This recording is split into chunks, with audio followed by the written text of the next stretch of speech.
As we then continue to monitor the developments right this evening, we did see earlier on the arrival of the Namibian head of state, that is President Netumbo Nandi-Ndaitwah, and we are of course now watching the developments of Turkey, and this is of course the leader of that country, that is the President Recep Tayyip Erdogan, and it also is yet another critical moment, Prof, as I bring you in here, because these are the countries that, yes, they are at the table, but when it comes to some of the agreements tonight and even tomorrow and Sunday as well, it's going to be quite interesting for us to see just how the final declaration is crafted.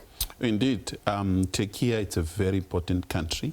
Rather than being a member of G20, we have so much in common at a bilateral level.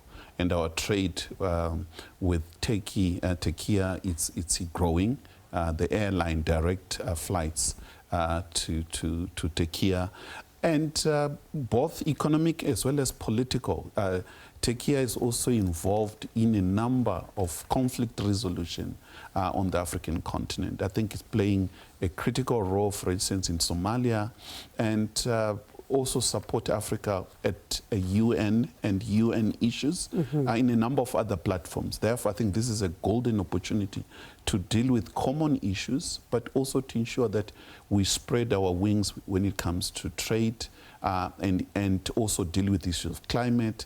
We have so much in common. The conflict in the Middle East and across our own continent. These are some of the issues that we could speak with Turkey to deal with. For instance, Ukraine, that is so close to Turkey, and we are also deeply involved in that. And when you think about the issue of the climate, I'm going to circle back to Ukraine in just a moment, is that you've got the UNSG speaking about the fact that, according to him, there seems to be economic will, but the political will is lacking when it comes to issues of climate change as far as the countries are concerned.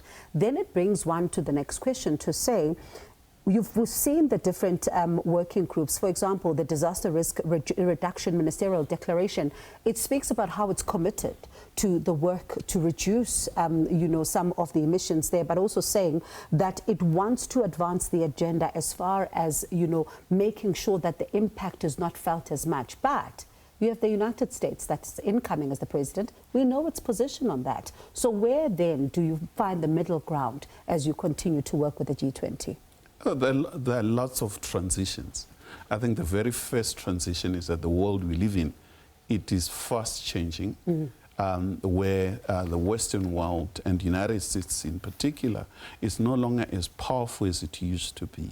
And if history is written, I think Johannesburg will be part of a chapter in which the decline of the United States accelerated, based on nothing else other than the decision that were taken by the leadership in the United States.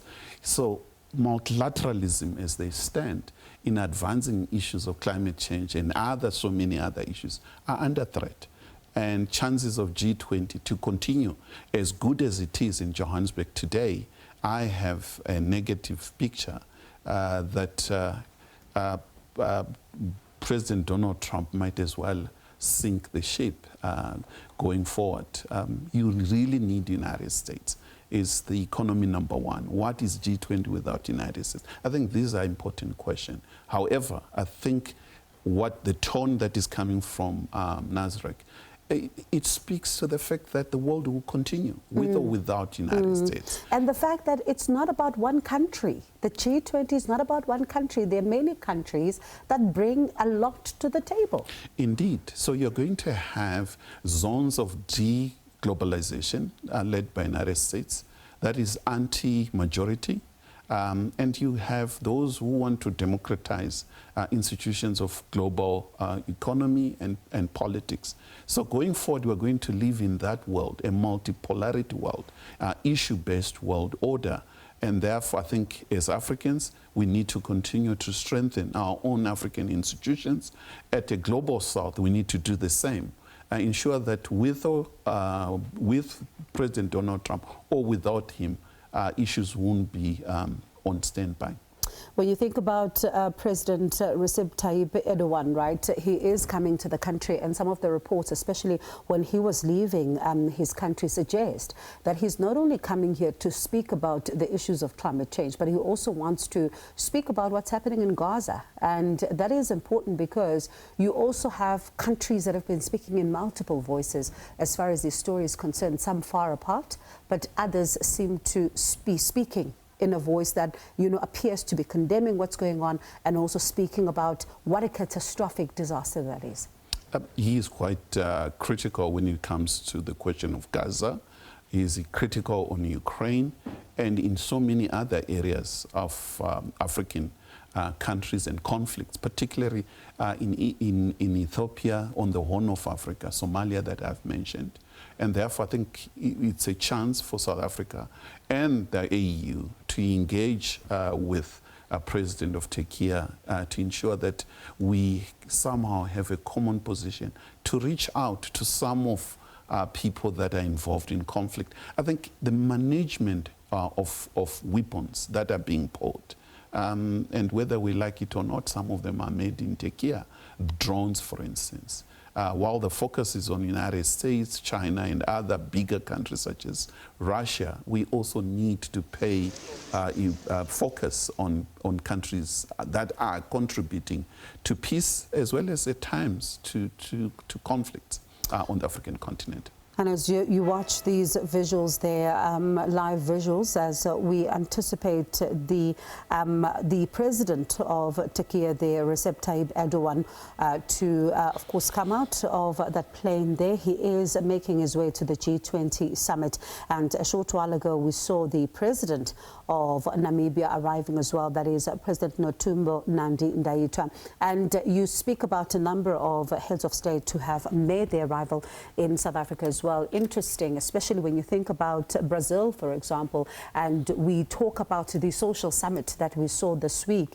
And the social summit really, you think about the baton being handed from Brazil to South Africa, speaking about, Prof, the issues of the global south and how they're now finding expression to the world, and some even viewing this picture to say, you now have a global south that appears to be bolder and bolder and asserting itself at the table, simply not saying we're going to take things lying down. Indeed, if you look at the number of Brazilians entering South Africa at this moment, you go to Cape Town at OR, you see a changing population. In terms of language, you hear Portuguese, a number of Brazilian tourism. I think the numbers is going high. I don't have the figures, but that speaks to South-South cooperation, particularly South Africa and Brazil.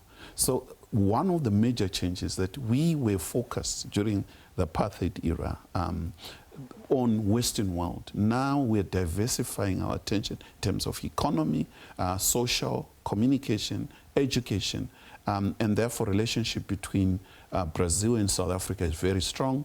And President Lula in particular is an important actor.